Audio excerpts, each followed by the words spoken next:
হাম এবং উপসর্গ নিয়ে শিশুরা মৃত্যুবরণ করছে শুধুমাত্র ঢাকায় নয়, ঢাকার বাইরে বিভিন্ন জেলায়। হাম পরিস্থিতির খবর জানাতে সাতক্ষীরা থেকে আরো জানা আমাদের সাথে এই মুহূর্তে যুক্ত হচ্ছেন সহকর্মী আমিনা বিলকিস ময়না। আমিনা, সাতক্ষীরায় হামের পরিস্থিতি কেমন দেখছেন এবং শিশুরা কতটা অসুস্থ? শরীফ, আমি দাঁড়িয়ে আছি সাতক্ষীরা সদর হাসপাতালে। এখানে গত সপ্তাহে 4 জন ভর্তি ছিল সর্বশেষ, যেটি আমি জানতে পেরেছি।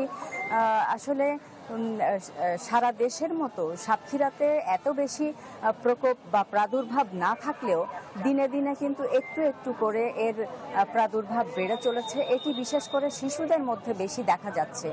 তো যে 4 জন ভর্তি ছিল তার মধ্যে 2 জন চিকিৎসা নিয়ে সুস্থ হয়ে ফিরে গিয়েছে এবং এখন 2 জন ভর্তি আছে। নমুনা সংগ্রহ করা হয়েছে 196 জনের, তার মধ্যে রেজাল্ট এসেছে 48 জনের। এবং সুখের খবর এই যে এখনো পর্যন্ত কিন্তু সাতক্ষীরাতে কোনো মৃত্যুর ঘটনা ঘটেনি। এবং আজকে একটু বাদেই সিভিল সার্জন অফিসের যে কর্মসূচি, টিকার ক্যাম্পেইন, সেটি একটু পরেই শুরু হবে এবং সেখান থেকেই জানিয়ে দেওয়া হবে যে কত তারিখ থেকে এবং কোথায় কোথায় স্কুলে, কমিউনিটি সেন্টার বা কোথায় কোথায় এই টিকা দেয়া হবে। আমি ভরসা রাখি হিরন স্মার্ট ওয়াটার পিউরিফায়ারে।